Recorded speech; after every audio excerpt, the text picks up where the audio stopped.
But on the whole, though I never arrived at the perfection I had been so ambitious of obtaining, but fell far short of it, yet I was by the endeavor a better and happier man than I otherwise should have been had I not attempted it. As those who aim at perfect writing by imitating the engraved copies, their hand is mended by the endeavor and is tolerable while it continues fair and legible. Benjamin Franklin.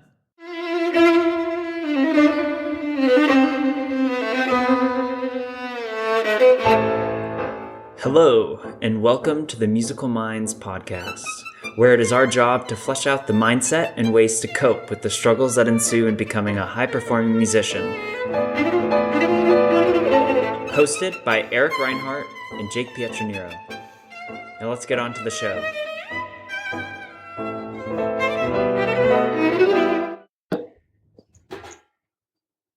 All right, we're live with the Musical Minds Podcast, and we have our lovely co-host back, Jake Pietranero. Welcome home.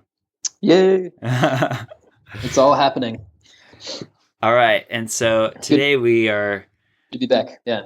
Yeah, so we are coming at you guys quick with some thoughts about the habit of wanting to be perfect in your musical playing and this idea of perfection in music.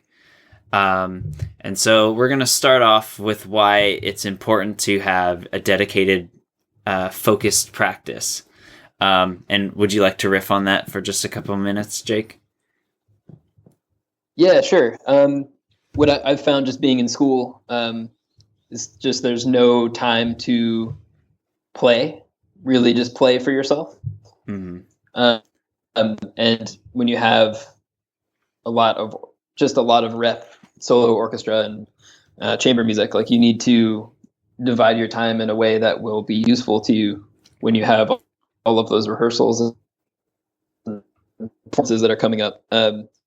So not only that's like the practical reason, but I think in addition to that, when you're trying to just play through things and seeing if you can hit it all instead of isolating sections and practicing in a smart way, in an intentional way, which we'll go into later. If you're not doing that, we are reinforcing errors in our playing, as you had mentioned, Eric. Mm-hmm.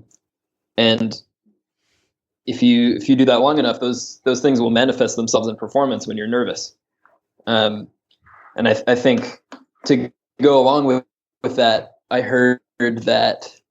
And my teacher told me this. You lose about 25% of the proficiency you have in the practice room when you start playing in front of other people. So if you're hitting it 100% of the time in practice, it'll be 75% performance. Mm-hmm. So kind of gives you an impossible goal in terms of practicing with intention, practicing to hit the passage in the same way every time, not make it, Yeah,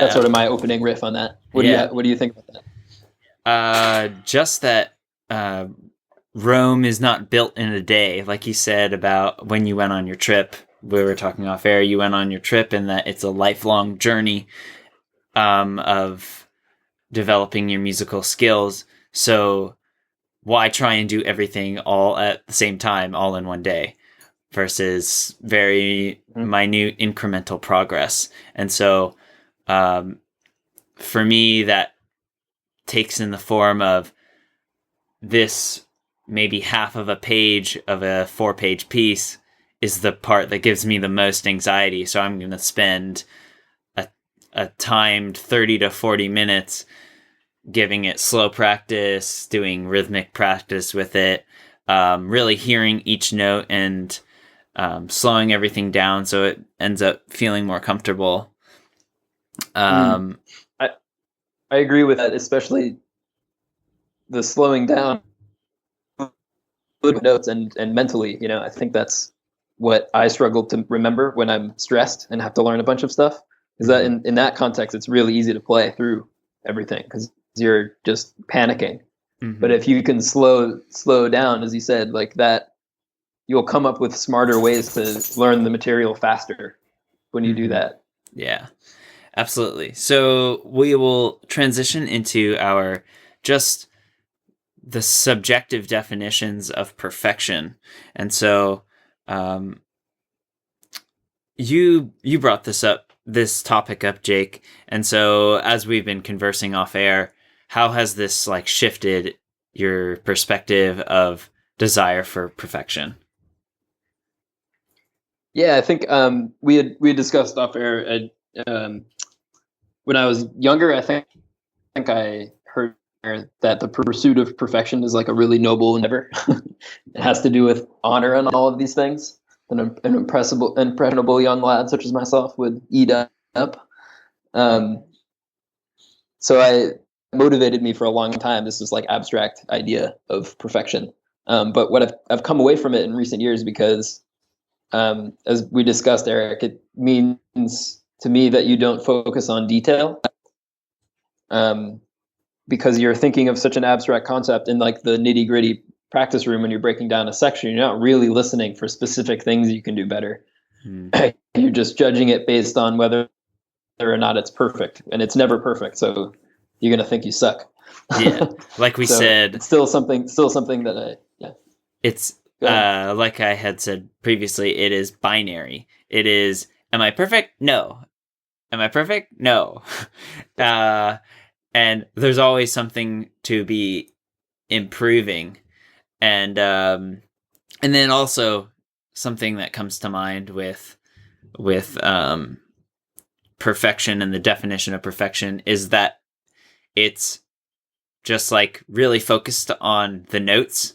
Like, did I get all the notes right? Did I get all the notes perfect? But I think that there's much more that I'm focusing on now than just notes, whether it be intonation or phrasing or dynamics or expression or rubato. All those things play into account. So, yeah.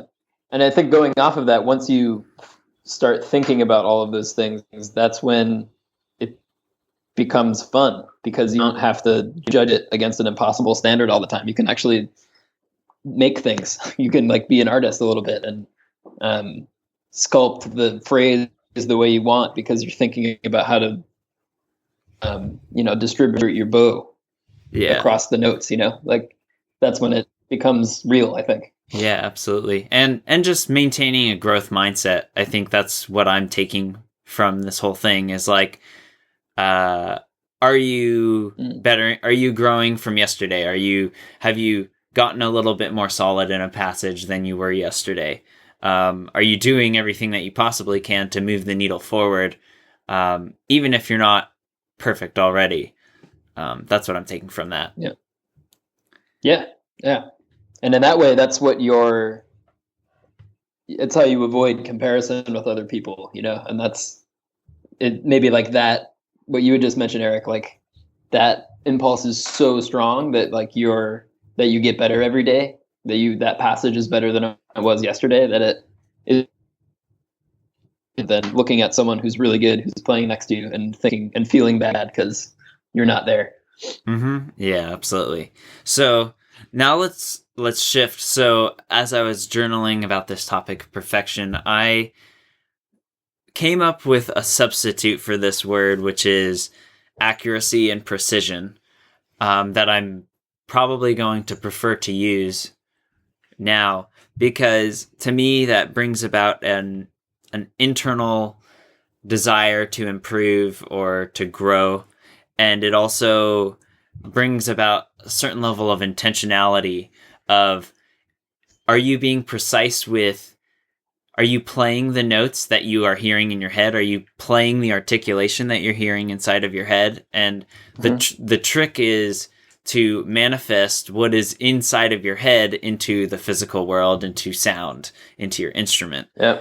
And so I will prefer to use that because it has it doesn't have a binary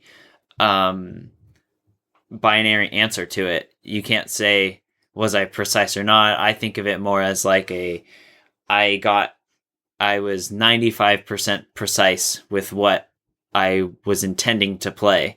And then there was this 5% that I really need to focus on. Is there any thoughts that you have for that? Just with intentionality, I think that can be found away from the instrument, which we were talking about memory off air, and I find that practicing with intention, as in like practicing or at least imagining what the dynamics and what the phrases look like away from your instrument. For me, I'm really visual, so if I can visualize the score in front of me, then I'm really understanding like the structure of um, how the notes are laid out or what the chord progression is. And I think that sort of analysis is really useful in playing with intention because it's something that you can just always explore. It can happen away from your instrument. You can just be looking at the score and think about a different way that you could outline a phrase. And if that's what's in your head, then you try to translate to your fingers, and that's, playing with intentionality. Another part of that, I think, which we could talk about in a later podcast, is the intention of the composer, which I've been having a lot of conversations lately about. And it goes into like the concept of authenticity and performance practice, which could be a cool one for another time. Yeah, definitely. Yeah. So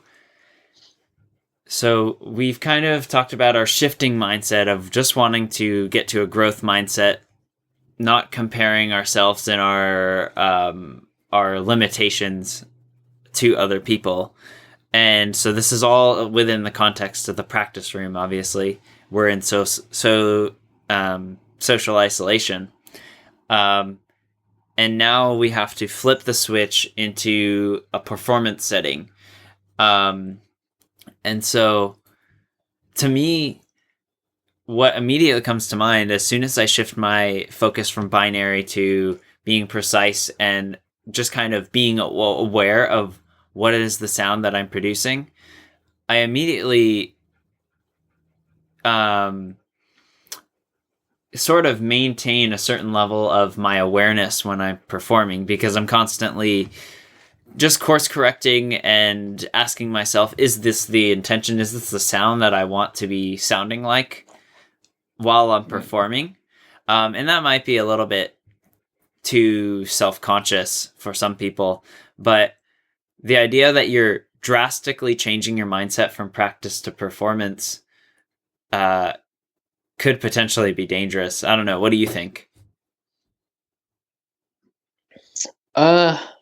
There are a couple of things with that. I think when you're playing in front of people, like it's a profession, you have adrenaline, so you're going to be listening in a different way than when you're alone in a practice room by yourself. I think that's just going to happen, regardless of how you think. What I would aspire to do, always do it, is especially for really hard technical stuff.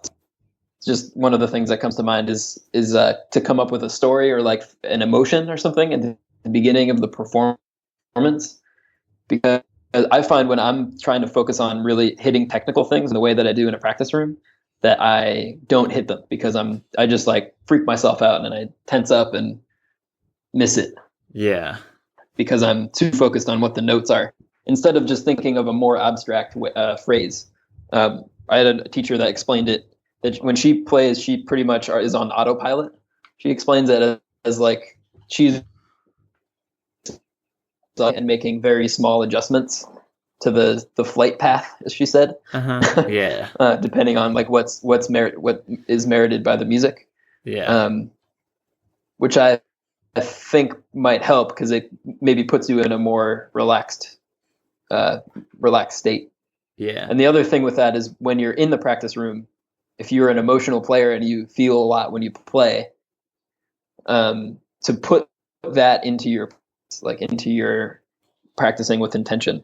So I had problems in the past where I would just be practicing in a technical way, and then I'd go to play for people and I'd like put all this emotion into my playing, and I'd miss the stuff because it wasn't used to that extra injection of energy, Yeah. So that, I think that helps as well. Mm-hmm. Yeah, definitely. The thing that comes to mind is that you have to have faith in yourself when you're in performance, that you've done the work and that you are going to figure things out. even if they're not the ideal, your ideal. But you just have to have faith that you're putting in the dedicated practice time, and so you are fulfilling the competence loop where you are, because you are more competent at something, you will have more confidence. So you've already, with your dedicated practice, ingrained more things into your subconscious so that you can have a loose amount of consciousness directing the flight path, like your teacher was saying. That's what I'm getting out of it, is that you've already done the work once you're at the performance, and so so it's not like you completely turn off your brain, but there's a certain amount of faith that you have to have in yourself, because you have had all these reference experiences of performing before in the past, and then also just you've put in the practice time. So that's what I'm getting from it. Is there anything last that you want to say? Because I know you have to get running.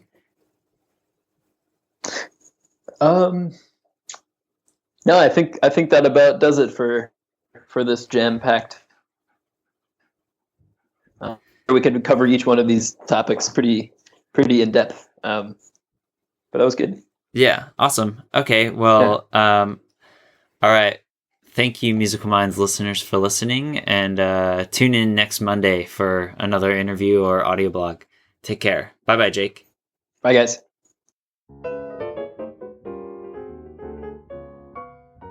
Hello there, it's Eric here. I just wanted to thank you for listening in to the Musical Minds podcast. If you enjoyed this free podcast, would you do me a huge favor and leave an honest review and subscribe to the podcast? It really makes a difference in getting our message visible to musicians in need. Remember, there are so many musicians out there in the world struggling. Always remember, you are not alone. If you're inspired by this podcast and you'd like a free 30-minute intro Skype piano lesson, please contact me directly at musicalmindspodcast@gmail.com. Until next time, continue feeding the fire of your musical passions and developing your musical mind. Take care.